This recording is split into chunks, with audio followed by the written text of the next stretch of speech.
শুভ সকাল। আজ 27শে শ্রাবণ 1431, ইংরাজির 12ই অগস্ট 2024। হরিনাথ দে ছিলেন একজন বহুভাষাবিদ বাঙালি পণ্ডিত। 12ই আগস্ট 1877 উত্তর কলকাতার আড়িয়াদহে তিনি জন্মগ্রহণ করেন। 30 বছর পূর্ণ হওয়ার আগেই তিনি পৃথিবীর 34টি ভাষা আয়ত্ত করেছিলেন। কলকাতা ইম্পেরিয়াল লাইব্রেরি, বর্তমান ভারতের জাতীয় গ্রন্থাগারের তিনি ছিলেন গ্রন্থাগারিক। ডক্টর বিক্রম আম্বালাল সারাভাই ছিলেন ভারতের একজন প্রথিতযশা বিজ্ঞানী। ভারতের মহাকাশ গবেষণা কেন্দ্র ইসরোর প্রাণপুরুষ ছিলেন তিনি। তাকে ভারতের অন্তরিক্ষ গবেষণার জনক বলা হয়। আজ তাঁর জন্মদিন, সময়টা 1919।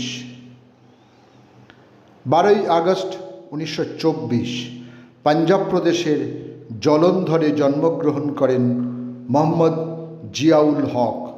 তিনি ছিলেন পাকিস্তান সামরিক কর্তা, যিনি 1978 থেকে আমৃত্যু ছিলেন পাকিস্তানের 6ষ্ঠ রাষ্ট্রপতি। সম্রাট আকবরের অন্তরঙ্গ বন্ধু ও মুঘল যুগের সর্বশ্রেষ্ঠ লেখক ছিলেন আবুল ফজল ইবনে মুবারক। 12ই আগস্ট 1602 সালে তিনি শেষ নিঃশ্বাস ত্যাগ করেন। তাঁর মতো ধর্মনিরপেক্ষ যুক্তিবাদী ইতিহাসকার সে যুগে ছিল বিরল। আকবরনামা ও আইনি আকবরী তাঁর শ্রেষ্ঠ দুটি বই। 12ই আগস্ট 1827 লন্ডনের চেয়ারিং ক্রসে শেষ নিঃশ্বাস ত্যাগ করেন কবি উইলিয়াম ব্লেক। রোম্যান্টিক যুগের কবিদের মধ্যে তিনি ছিলেন অগ্রগণ্য। এছাড়াও চিত্রশিল্পের ইতিহাসে সবচেয়ে গুরুত্বপূর্ণ ব্যক্তিদের একজন বলে তাকে বিবেচনা করা হয়।